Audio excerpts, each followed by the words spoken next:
Hello everyone, welcome you all to Copstock. আমি সুরেশ দাস তোমাদের সাথে আছি। আজকের এই ভিডিওতে আমি ডিসকাস করব যে মেডিকেল প্রসেস কি আছে, সেটা ডব্লিউবিপি এসআই হোক বা ডব্লিউবিপি কনস্টেবল হোক, ডব্লিউবিপি ওয়েস্ট বেঙ্গল পুলিশের রিক্রুটমেন্ট প্রসেসে মেডিকেল প্রসেস কিভাবে হয়।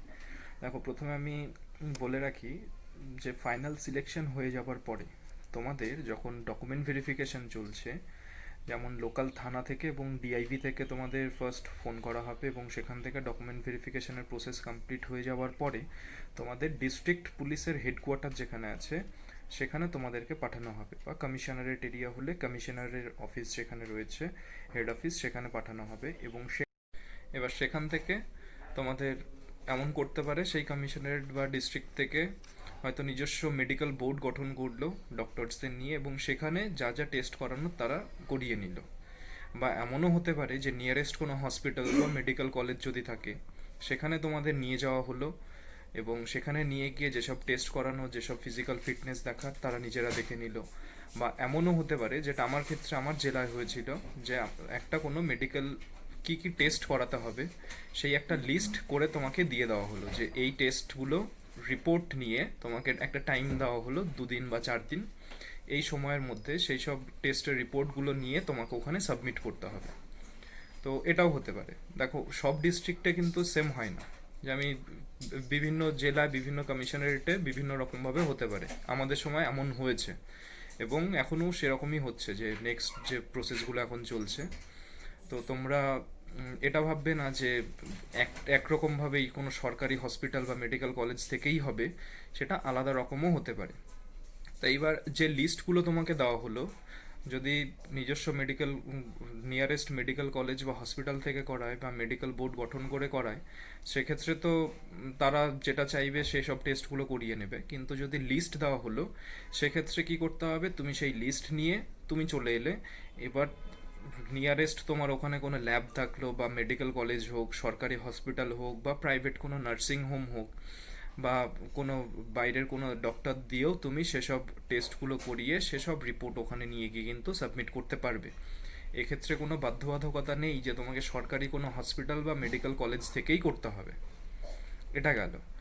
এবং তো এটা গেল বেসিক কিছু ক্রাইটেরিয়া। তো এক্ষেত্রে আমি বলবো যে বেশ কয়েকজন রয়েছে যাদের আমি কমেন্টস, ইমেইল, মেসেজ পেয়েছি, যেমন দীপাংশু দাস বলেছে যে হসপিটাল পার্সোনাল করতে হবে, মানে কোনো সরকারি হসপিটাল থেকে করতে হবে না প্রাইভেটের যে কোনো জায়গা থেকে করালে হবে।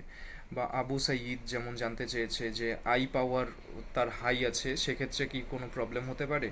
বা অক্ষয় সিং, পিকু সরকার, মৃন্ময় বিশ্বাস এরা জানতে চেয়েছে। কেউ বলেছে ফ্ল্যাট ফুট বা ওভার ওয়েট, সিস্ট রয়েছে কারোর হাতে।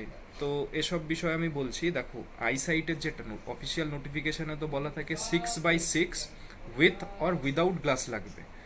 তো এক্ষেত্রে যদি তোমার 6/6 উইথ অর উইদাউট গ্লাস হলো সমস্যা নেই, বা কালার ব্লাইন্ডনেসের ব্যাপারটা দেখা হয়, তো সেসব খুব মেজর ইস্যু, খুব যদি বেশি সমস্যা না হয় সেক্ষেত্রে নর্মাল ক্ষেত্রে কোনো সমস্যা হবে না। পাওয়ার একটু বেশি হলেও সমস্যা নেই, নিশ্চিন্তে থাকতে পারো।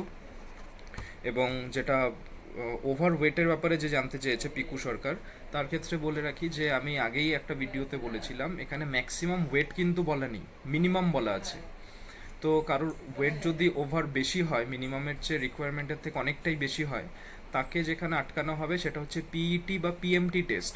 যখন ফিজিক্যাল টেস্ট হবে, সেখানে সে ফিজিক্যাল ওটা কমপ্লিট করতে পারলো কি না, রানিংটা সে কমপ্লিট করতে পারলো কি না, সেখানে দেখা হবে। মেডিকেল টেস্টের সঙ্গে ওভার ওয়েটের কিন্তু কোনো কানেকশন নেই। এবং ফ্ল্যাট ফুটের বিষয়টাও কোনো প্রবলেম হবে না, তোমরা নিশ্চিন্তে থেকো যে তেমন কোনো সমস্যা হবে বলে মনে হয় না। এবং সিস্ট রয়েছে হাতে, যার তারও কোনো তেমন সমস্যা হবে না।